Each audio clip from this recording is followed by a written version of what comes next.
Hi guys, welcome back to our channel, and today I'm super excited, and as you know that I'm always excited, but on this one I'm super excited. The reason is, I'm sure you all know that I've been looking for land in Harare and it has been a challenge, and I've been documenting each and every place that I've been going so that some people who are also looking for land, just like what I'm doing, will also benefit. But it's unfortunate that even up to now I haven't found something that I can safely say I'm going to build something that I call my home. And the main reason is it's times the land that I see, if it's a place that is convenient, that place will be very expensive, and at times the place that we have reasonable charges will be the location will not be that convenient. So that's the main reason why I haven't found something as of now. But all those places, guys, they are really good, all the places that I've shown you. And I think in one of the videos that I did recently, I also shared with you some of the advantages and some of the disadvantages of buying land in those areas. And one or two people, they also benefited from that. Because of that, guys, it has made me and my husband to come to a conclusion that we still have to find somewhere that we call our own home. And where would that be? That's the question now. We kind of found the answer, because I'm sure we all know the main reason why we are doing all this running around looking for land and doing all those things is because we want to have somewhere that we call our own home. And I'm sure you all know that where I'm staying right now, it's a place that I'm renting. It's not my home. Anytime the landlord might just come and say, I want to use my place for so and so. As of now, it's a very comfortable house for us, in a very good location. If we don't do something, at times we might actually relax, but yeah, something has to be done. So the thing, guys, is we had to sit down. We started discussing some of the things, some of the pros and cons of building in Harare, and also the pros and cons of building in our rural area.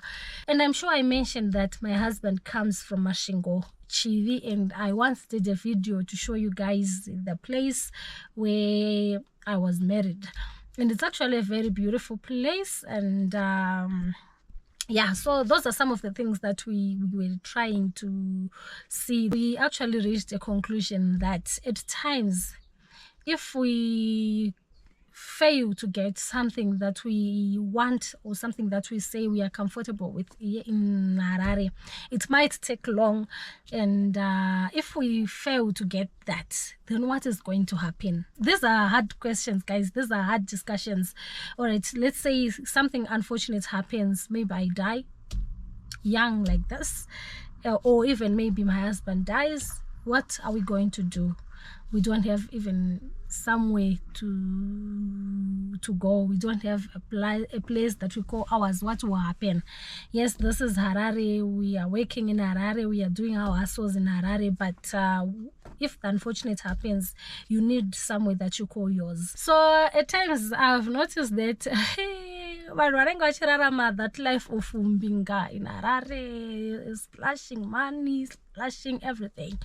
But ukazoenda naye munhu ye kumba kwake kunenge kushinzikana kumusha, you just find kuti that person hana anything chaakaita. Whereas muno Zimbabwe macho, muno Harare macho, or even all those other cities, hana imba, that person is also renting, lodging, just like what we are also doing. Ndopaipa munozoona kuti at times on internet people will just laugh at you kuti after all he was just splashing money, but he doesn't have anything. So this is exactly what we wanted to avoid when we started having these discussions. We didn't want that. We wanted a place where even if we are to call our friends, let's go, come see where we come from, see our rural area, those people, they will actually be proud of us to say, guys, this is amazing. And the inspiration was also coming from other videos that we're seeing on YouTube, on social media, how people are developing in their own rural areas, what they are doing in their own rural areas. So this is where we got our inspiration. So guys, after reaching a conclusion, we now decided to say that if something happens, we need somewhere. And where is that somewhere? Our rural area down there in Chivi. This is where we are going to build our first house. This is where we are going to build our first home. So I decided to document this for the benefit of someone who is also trying to look for land in the rural areas. And it's not everyone who is fortunate, guys, to say I've got somewhere that I call this is my rural area. Some, they just grew up in these urban cities, but they don't have anywhere that they call home, like the rural areas. So maybe someone wants to start that for their kids. So one thing that I've noticed, especially in Zimbabwe, is that there's been a trend of those semi-rural areas where people are now buying land and developing. And it's actually a good deal if you find something that is affordable and something that you see or think you can work with, considering that when a place is called it's a semi-rural, which means it has got those raw characteristics. These are places like Dema here in Harare. We also have those places like Domboshava here in Harare. So there are people who are actually developing those places. They are being developed, guys, trust me. But it's not everyone who has got that money.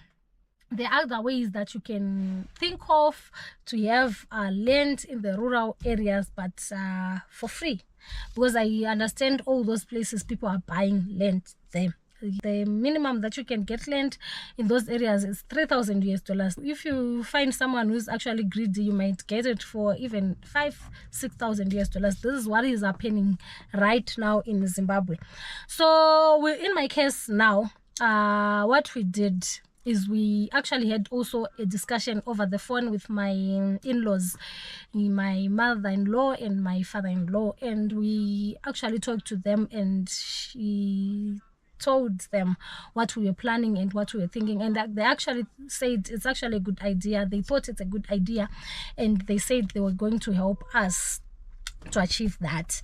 So guys, the good news now is we were told that the land is there for us to use in the rural area.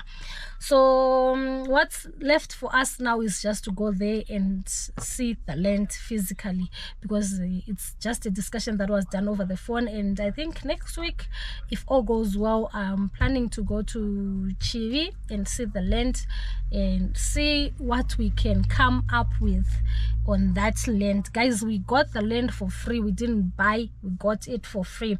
So when we go there, what he's just going to do, what my in-laws are going to do, is they are just going to go with us to the Sabuku, introduce us to the Sabuku, and just tell him that I'm going to give my children this piece of land so that they can do whatever that they want. So now, if you don't have your family in the rural area and you don't have anyone in those rural areas, but you want land there, what you can do, guys, is you just have to go there in person, or you can just send someone you really trust to. Okay, the first thing, you have to identify the rural area that you want, right? After identifying the rural area that you want, you see or research about that rural area, maybe distance from the city, the next city, distance from the shops, whatever. And after identifying that, then you have to go there in person and ask to see the head of that village. If it's a village, go and ask for the head of that village, headman. Go there, discuss with him, tell him where you're coming from, why you want land in his area, what do you want to do with the land, do you want to use it for projects, do you want to live there, do you want to leave someone living on that stand, what is it exactly that you want to do with the land. Those are all the discussions that you have to do. And be honest. Tell him everything that you think or feel he should know. And after that discussion, then he will tell you if there is any free space that he can allocate for you. He can tell you if there is someone, because right now people, they are migrating from one village to the other, or from one area to the other. So he might actually tell you if there is someone who is relocating, who is migrating from the rural also going to the urban, and someone who is selling his place. But if you do this, guys, trust me, you get land for free. You won't give anyone a cent if you go directly, like what I'm saying.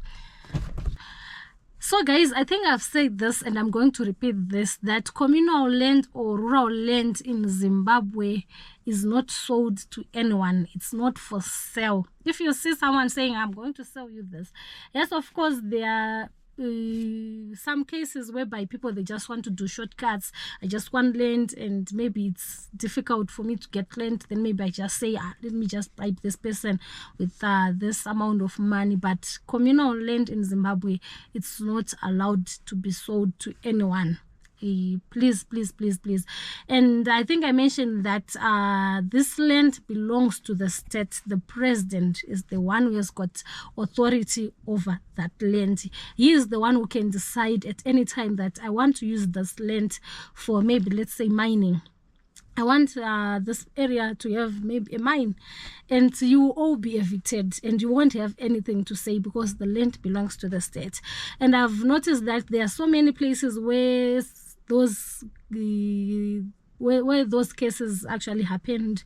We've got the likes of Chiads, where there's actually mining that is happening. All those people, they were actually evicted and sent to another place where they were given another land, vakatovakirwa dzimba and all that. And even kwedu kwatira kutoenda kwaChivi, the same thing, there are actually rumors that the same thing might happen, because they actually makorokoza right now who are mining and doing other things. So at any given time, the area might just be taken from us, who knows. So yeah, communal land is not for sale. Any kind of investment that you will be doing there, you will be doing knowing that at any given time anything can happen. But one thing that I actually like is if they evict you because there's actually another development that is supposed to be done there, they will actually compensate you. So it's actually a good thing. Yes, of course, it might not be the exact thing like what you had built at that place, but yeah, compensation is compensation. And one thing that you should also know, guys, is that if you get access of this communal land or of this rural land, you have to know that it comes with its own pros and cons. So the good thing about owning a communal land or rural land in Zimbabwe is that you have a large piece of land to yourself, and that piece of land might allow you to do quite a number of projects, from farming, poultry, and all those other projects. So you can actually start your own business in the rural, supplying in the urban. So it's one of the good things that you can do when you own a communal land. And the other good thing about having a communal land is that there is that sense of community, sense of oneness in those rural areas. You have to know that you won't be alone. Anything that you'll be doing, you do it as a community. You have people who will have your back. If anything happens to you, that community comes together, showing love, supporting one another. So those are some of the advantages that you find in the rural areas. And some of the disadvantages now, especially when you're someone who doesn't want to associate or who doesn't want to socialize with other people, it might be a disadvantage to you, because there are those community meetings that will be done and you have to attend. And now that you are the one who comes in to stay in a community where there are actually people who are somehow related, because remember, in these rural areas, mostly people will be related, because this is land that we usually get from our ancestors. And you find most of the people in that area will be having one totem mainly, or yeah, you just find some few individuals who might be having a totem that is actually different from the other, so you're actually more of a stranger in that community. But if you're someone who is actually sociable, talk to people nicely, you won't have any challenge. But don't talk to people, it will be a struggle for you. And you also have to know that in this kind of places, there's someone who rules in that area. In this case, we have got headmen, no masabuku, right? So those people are the ones who call shots in the areas. So you should also attend and see. So if you are that kind of person who doesn't want all that, then it's going to be a challenge for you. You won't even enjoy your stay there. And isolating yourself from others, at times my villagers are not going to go to Tarot. And remember, it's land that you didn't even buy. You don't have rights for that land. You don't have title deeds for that land. So anytime they may just say, those headmen and the chiefs, they've got that power because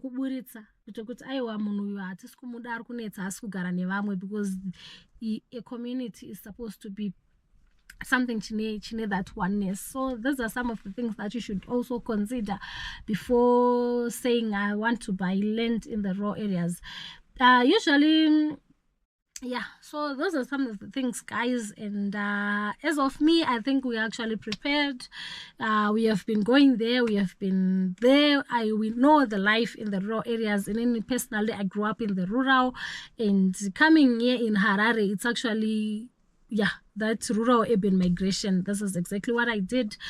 Trying to look for opportunities, trying to look for employment, trying to look for a better life. But then now that having a stand in Harare, it's something that is really a bit difficult.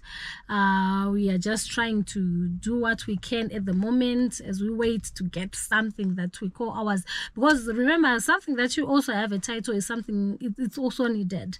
So in as much as we are going to build in the rural areas, we are also not going to stop looking for land in Harare.